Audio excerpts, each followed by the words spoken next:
Well, hello everybody at the Sullivan School. My name is Tara Trainer, and I'm sorry that I can't be there with you today on this PD, but I know you've already had some excellent training from the presenters ahead of me, and I am here as a supplemental video so that I too can share with you some of the things that I've tried in my classroom when we talk about offering the worksheet plus one other option. So I'm sure that your amazing trainers have reminded you of two big important factors. The first one is the rigor does not change. When we add a second option to the kids, it is the same work or the same expectation that matches the grade level standard that you are busy teaching. And the second thing is that there is no such thing as an easier version. Every child will then look at them all as equal and determine which one best suits their needs. Okay, so let me give you the setup. I have a classroom of kiddos just like all of you do, and what happens? I have 3 or 4 that are going to be off the wall the minute the work becomes independent. So I happen to be teaching 3rd grade. I'm in the middle of an ELA lesson, and we finished reading the story, and the standard that we were working on is story structure. That one, in 3rd grade, that one sentence in one paragraph builds off of another, so the kids have to see how stories flow. So I have the typical lesson. So of course, I'm working with a program, and that program sends to me the idea of this fun, ever so fun and exciting multiple choice test. So there it is. That's something fun and exciting that the kids can do after the lesson. Yay! All right. So nobody's cheering and nobody's super excited, but it's the work that the district gives me, and it's a good starting point. At least I have something. Okay. So I decide, well, what's a really good way that maybe that's more user-friendly than this? I decide, all right, well, I'll go ahead and add in a little activity where the kids just show me the story in order, some story sentences in order, and then that too would match that the story structure has a flow and starts from the beginning and goes towards the end. Okay, that looks really great. So here I am thinking that I have my work completely ready to go, and I have my book version, plus I have what I think I've already done and accommodated the kids that need accommodations. But the truth is, I only had one thing to pass out to my class, and that was this. And I thought, well, wait a second. This is not going to be successful for some of the kids in my class for a lot of different reasons, but I had to make a stop and think, okay, what else could I put out for kids to have the opportunity to show me that they understand that sentences follow one another or that there's structure in a story? So I decided that first I was going to put out some blank lined pieces of paper, so just very simply some lined paper. And then second of all, I decided that I was going to put up that giant white construction paper for my kids, and I put that out as an option. And of course, up on my board is already posted what our standard is that we are working on. So I go ahead, I post it all up for my kids, and then I tell them, your options are, you may do this packet to show me that you understand how structure follows in a story. You may take a white piece of paper and write to me and give me examples of how this is true in a story.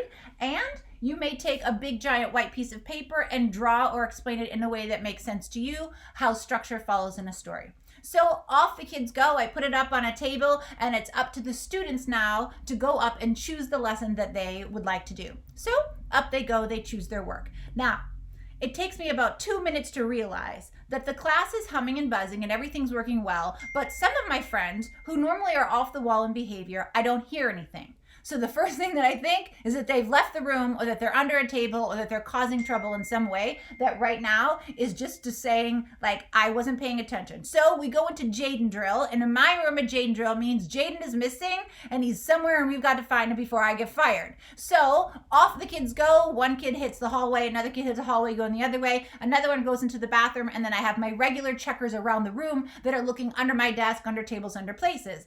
And one sweet little pie says in the room, but Mrs. Trainer, he's sitting at his desk.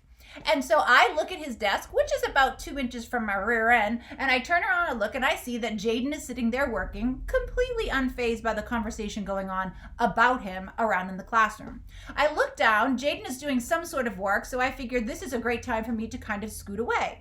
So class continues. I've got my eye on him, but now I'm finding that I am free to walk around the room. I'm free to pop in, check in with other kids, and see what they're up to.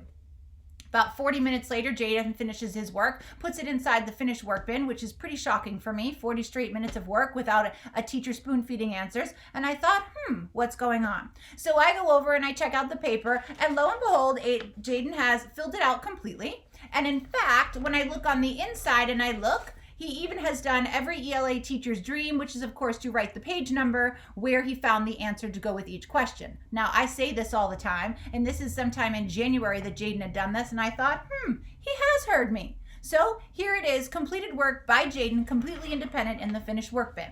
Well, this totally strikes me, because the truth is I put out other options considering that Jaden was going to buck this system. Well, I asked him straight out, Jaden, what happened, bud? You had an awesome day? You finished all your work? And he said, yeah, you put out a blank piece of paper and it scared me half to death. This is something I can do.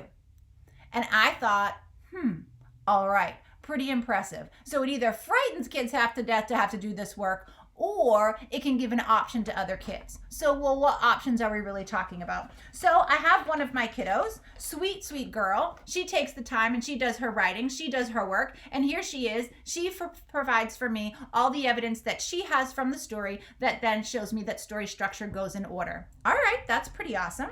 Then I have another sweet little pie. She's busy doing the same thing, but then it dawns on her partway through the work that, hey, look what I figured out. I figured out that I could tell you the story in order, but I can also work the vocabulary words in. And then she said, Mrs. Trainer, I underlined them for you. All right, so here is a kiddo that has more to tell me and more skills to show me than just the skill that we're working on. All right, well, what else can happen? Let's look at a blank piece of paper. So the kids that had the big white piece of paper, the kids that chose it, I have one little friend, and she chose to go ahead and take not one, but 2 pieces of giant paper. So hold on, you gotta wait for it. It's this ginormous piece of work. Now, here it is, and she even has her like funky little title on top. She's got all of the information that she really wants to tell me on here. Okay, but then there was one little extra piece. She asked me to print out a map of the United States, which I did. So I ran over to my computer because I've got a couple extra seconds because I'm not battling behaviors in my classroom, and I go ahead and get her what she needs. She needs a map of the United States. Now, the reason why is because in our story, it was about a character that was traveling across the United States. So she wanted to correlate all of the information that she had here and cross-reference it to a map. Okay, so now that your awe and shock has ended, here's what I want to say about that. Number 1, I would have fought Jaden on having to do this, or I would have had to spoon feed most of the answers to him, of course, not really knowing what he knows and doesn't know. That changed because once this became an option versus others, he was then able to choose the one that accommodated his needs. Number 2, for this little one here, she was ready to do a little bit more than just circle some answers on a sheet. She was willing to write out all of the information. For this one, she was willing to extend the activity and include the vocabulary standard that we had worked on 2 days prior to show me that not only did she know today, but she remembered previous lessons that we had worked on. And then, of course, the piece de resistance, the big one, right? So this person's knowledge about how story structure works and that story structure actually can overlay into subplots and some pieces, she was now able to show me this. The truth of the matter is this sheet here was not capable of showing me all the things that my students actually knew about how story structure works. This was an opportunity so that all of my students were capable of completing the work. And since they all had the choice, they were able to find the one that worked just right for them in order for them to show me everything that they know. Had I not taken the risk and just put out a couple of options of blank paper, I would not have known to the complexity that my students really understood the standard at this level. So hopefully this is inspiring so that you can start looking at some of your work and say, okay, let's take a sheet, let's make some accommodations that then make the flow, the look of the paper much more manageable, or give the students the option to completely organize it and set it up the way that they would like to. So I wish you a fun time working with a teammate or a friend and designing something so that we can think about all of our students and what they need before we walk into a lesson and have to run around putting fires out in our classroom. Have a great day, guys. Bye.